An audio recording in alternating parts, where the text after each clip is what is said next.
Good day again, everyone. We are now on part two of our lecture on understanding religious experiences. So we go into the theory of empathy.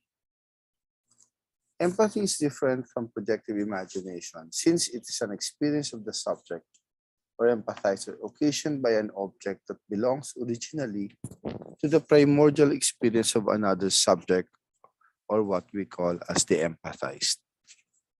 The philosopher Edith Stein provides us the single most comprehensive account of this theory, following her mentors Theodore Lipps and Max Scheler. It is a theory which went at odds with that of her advisor Edmund Husserl. Ordinarily, empathy prefigures the metaphor of putting oneself in the shoes of the other person. This means that to understand other people, we have to try putting ourselves into their situation. From a philosophical standpoint, however, empathy is a general term which integrates the meaning of feeling with and feeling into the experiences of others. It approximates the meaning of the term compassion, which comes from the Latin words cum, meaning with, and passio, meaning feeling, which are in turn based on the word compati, which means to suffer with. Application. Edelstein explains that this term is used to designate the most general way by which human beings understand aesthetic objects and eventually one another precisely as human persons. For Stein, therefore, empathy is an act specific only to human persons by which cognitive and affective communication is possible and in which we can discover, as the recent pop psych book would claim, the essence of what it is to be human. As a general act of understanding, empathy designates the fundamental cognitive and affective act by which the whole range of our cognitive experiences are grounded. Phenomenologically, it happens when we become the subject of the content of the experience in the original subject's place, and thus know what it's like to experience something from within in affective acts like joy or sadness. As a cognitive and affective act, it is the deepest holistic understanding that we can have about the other, since it enables us to grasp the values that serve as motivations for the actions of people. In this mode of knowing, both the physical body and the intellect work together to establish a more complete image of the other person that goes beyond the limits of a strictly rationalistic view of human understanding. It is thus a psychosomatic way of understanding the human other, irreducible to any other kind. It is a mode of knowing sui generis. Here, we can understand empathy as a sensibility, a capacity to be affected, which is affected through the psychosomatic constitution of our affective states. It is interesting to note how in its Greek equivalent, splagnisomai, emphasis is given on being moved from the inside in such a bodily manner that one's entrails, that is bowels, kidney, liver, etc., are shaken. This reference to corporeality highlights the essential visceral nature of empathy and human understanding, which as a whole implies that the whole range of human cognitive processes is only invariably constituted through sensations and feelings, thus confirming the age-old scholastic saying that there is nothing in the mind that does not pass through the senses. That this is the case is currently being confirmed by current studies in neuroscience. Modern neuroscience is continuously baffled by how this holistic relation between corporeality, affectivity, and intellectual consciousness all make sense within the structure of what can be accomplished and accepted as scientific. In particular, this capacity to empathize is traced to the living body's ability to be impacted, store, and generate images which the human mind can display and organize into a constant and systemic flow. Although the exact location in the brain responsible for empathy is still being debated by scientists, first identified with the area F5 of the brain's ventral premotor cortex, Its dependence on the physical brain for its operation provide additional argument for human rationality as essentially fissured by the operations of the body and its effects. In this scenario, the body as a generator of images achieves an equal, if not entirely higher status than the mind. Antonio Damasio, a renowned neuroscientist, claims that thought requires feelings and feelings require the body. Against the errors of Cartesian dualism, our identity and ideas cannot be reduced to a dried up cogito, devoid of all effects and determination by the body's base instincts. Instead, who we are and our thoughts are effectively territorialized throughout the body and eventually determined by the neural maps that are constantly connecting our mental images. This implies that our body and its experiences are all represented in the brain. And this makes it possible for us to generate images of our simulated body at will, such as scratching our backs or remembering the feelings connected with the memory of your first crush. So Damasio's claim is striking because it gives us insight into the structure of empathy as evidenced both by neuroscience and by our undeniable human experience. We can generate our own body states and also have the possibility of generating those of others, all the way from the emotional state to the muscular skeletal. As Carol Jeffers puts it simply, we can go from the body of the self to the body of another and through the body into the mind of another. Physiologically, empathy works when the same cells in my brain are activated as the brain cells of someone who I see perform an act, say holding someone's hand. Through the act of seeing the hand, we are able to mirror what is happening within the brain of the other person as if we are in the mind of the other. But it's not only the act of seeing that constitutes sensual empathy. Together with that visual perception is the motor response our body generates as a response to seeing someone hold a hand. Whatever these neuroscientists claim about these MRIs, however, it seems certain that every one of us can experience or can perceive what others experience both in mind and in body. Explaining empathy, however, in terms of neuroscience at the moment, cannot yet give us a complete account of how empathy is possible at all. The discovery of mirror neurons in the mid 1990s has helped neuroscientists identify those responsible for the cellular story of empathy in the head. Yet, it still remains a mystery how, in the words of the neuroscientist Marco Iacoboni, could these cells create some kind of magical connection between people?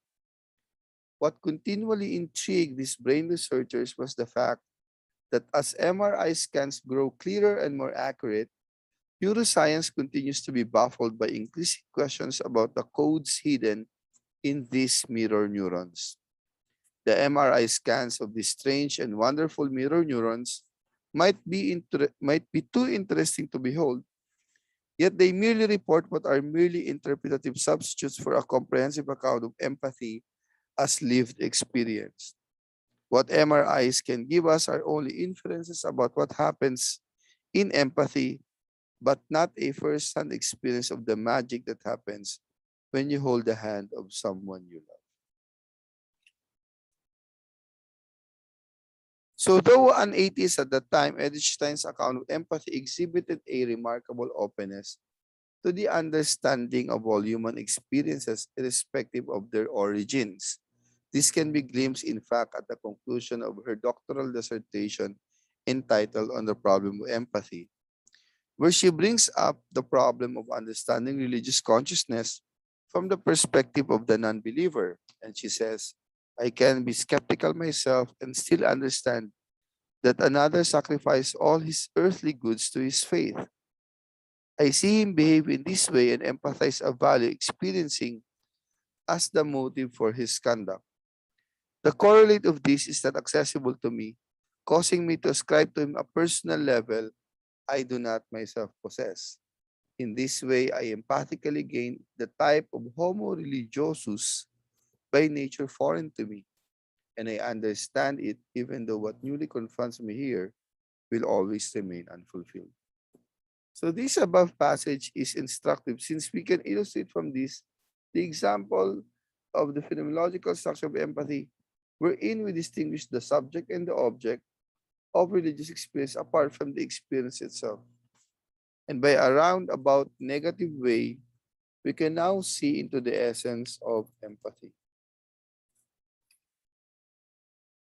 So the atheist as a subject understanding another subject, the believer reveals that empathy is not a simple feeling of oneness, although it is possible for two people to experience the same joy.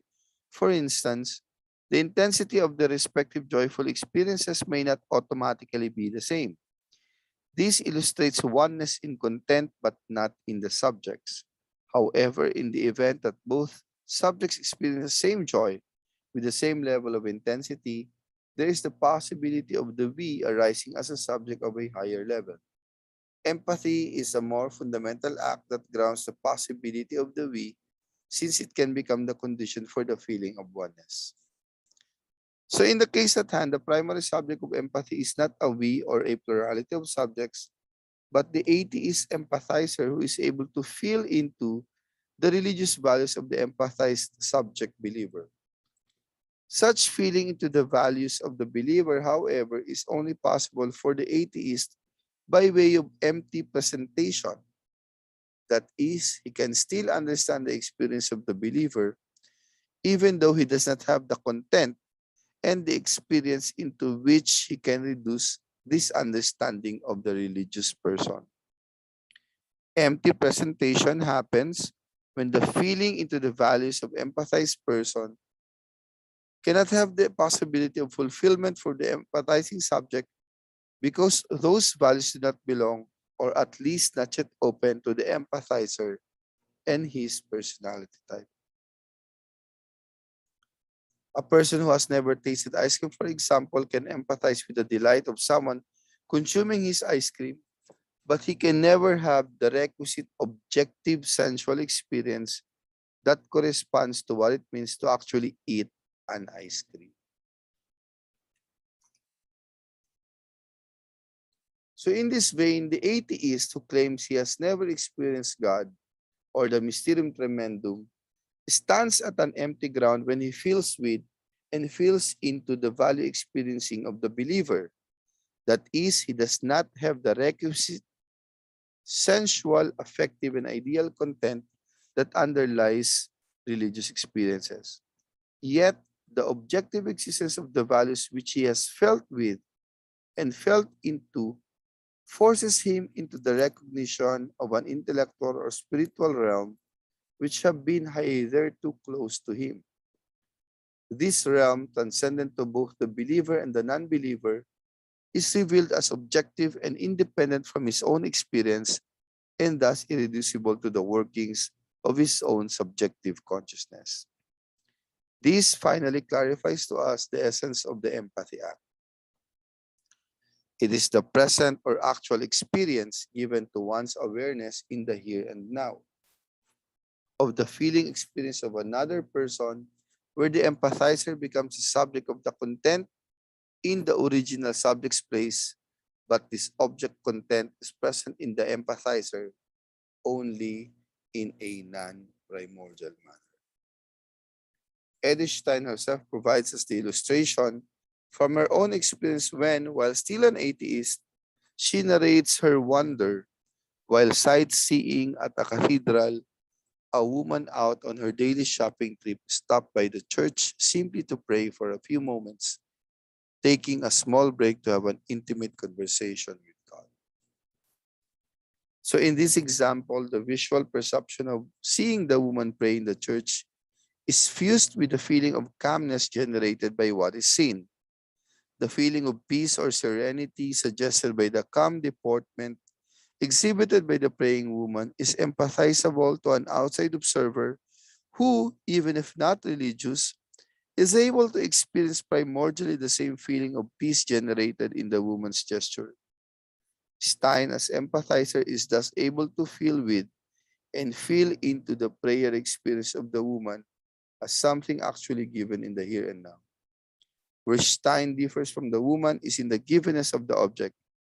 It is present to her consciousness in a non-primordial manner.